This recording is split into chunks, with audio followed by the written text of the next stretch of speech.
بسم اللہ الرحمن الرحیم۔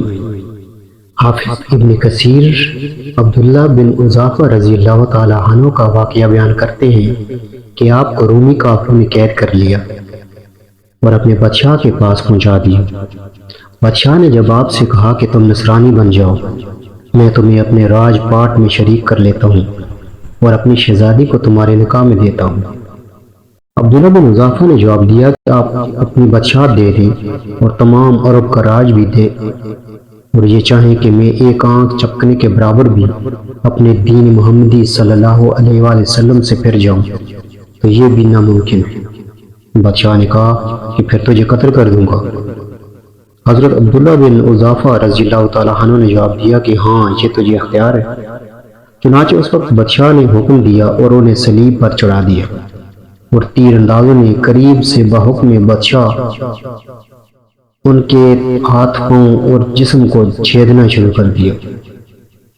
بار بار کہا جاتا کہ اب بھی نصرانیت قبول کر لو، اور آپ پورے صبر و استقلال سے فرماتے جاتے تھے کہ ہرگز نہیں۔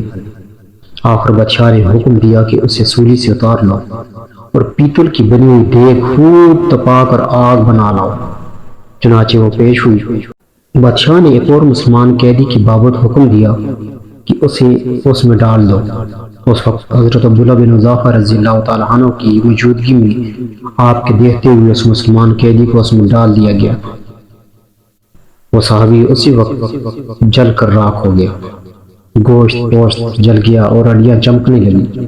پھر بادشاہ نے حضرت عبداللہ بن اضافہ رضی اللہ تعالیٰ عنہ سے کہا کہ دیکھو، اب بھی وقت ہے، بات مان لو، اب بھی وقت ہے، بات مان لو اور ہمارا مذہب قبول کر لو، ورنہ اس آگ کی دیگ میں اس طرح تمہیں بھی ڈال کر جلا دیا جائے گا۔ آپ نے پھر بھی اپنے ایمانی جوش سے کام لے کر فرمایا کہ ناممکن ہے، میں خدا کے دین کو چھوڑ دوں، یہ ایسا ممکن نہیں۔ اسی وقت بادشاہ نے حکم دیا کہ انہیں چرخی پر چڑھا کر اس میں ڈال دو۔ جب یہ آگ کی دیگ میں ڈالے جانے کے لیے چرخی پر اٹھائے گئے تو بادشاہ نے کہا، دیکھو، اب بھی وقت ہے۔ آپ کی آنکھوں میں آنسو آ گئے۔ اس وقت بادشاہ نے حکم دیا کہ رک جائے، اور انہیں اپنے پاس بلا لیا، اس لیے کہ اب اسے امید بن گئی تھی کہ شاید اس عذاب کو دیکھ کر اس کے خیالات بدل گئے، میری مان لے گا اور میرے مذہب کو قبول کر لے گا۔ لیکن بادشاہ کی یہ تمنا بے سود نکلی۔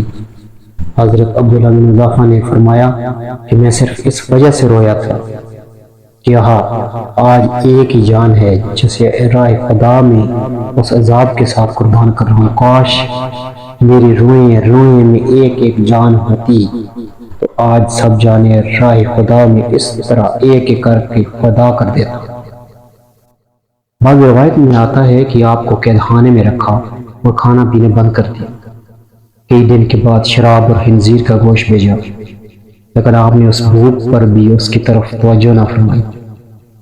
بادشاہ نے آپ کو بلا کر اسے نہ کھانے کا سبب دریافت کیا تو آپ نے جواب دیا کہ اس حالت میں میرے لیے جائز تو ہو گیا ہے، لیکن میں تجھے جیسے کمینے دشمن کو خوش نہیں دیکھ سکتا اور خوش ہونے کا موقع نہیں دیتا۔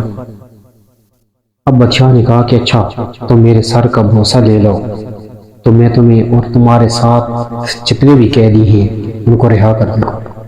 آپ نے اسے قبول فرما لیا اور اس کے سر کا بوسہ لے لیا، اور بادشاہ نے بھی اپنا وعدہ پورا کر لیا۔ آپ اس طرح اپنے ساتھیوں کو چھڑوانے میں کامیاب ہو گئے۔ حضرت عبداللہ بن اضافہ یہاں سے آزاد ہو کر حضرت عمر فاروق رضی اللہ تعالیٰ عنہ کے پاس پہنچے تو آپ نے انہیں بڑے ادب کے ساتھ ممبر رسول صلی اللہ علیہ وآلہ وسلم پر بٹھایا اور فرمایا کہ عبداللہ، اپنا واقعہ ہم کو بھی سناؤ۔ چنانچہ جب آپ نے شروع کیا تو خلیفۃ المسلمین رضی اللہ تعالیٰ عنہ کی آنکھوں سے آنسو بہنے لگے۔ تو آپ نے فرمایا کہ ہر مسلمان پر حق ہے کہ عبداللہ کی پیشانی کو چومے، اور میں ابتدا کرتا ہوں۔ یہ فرما کر آپ نے ان کے سر کا بوسہ لیا، اور پھر جتنے بھی وہاں پہ مسلمان تھے انہوں نے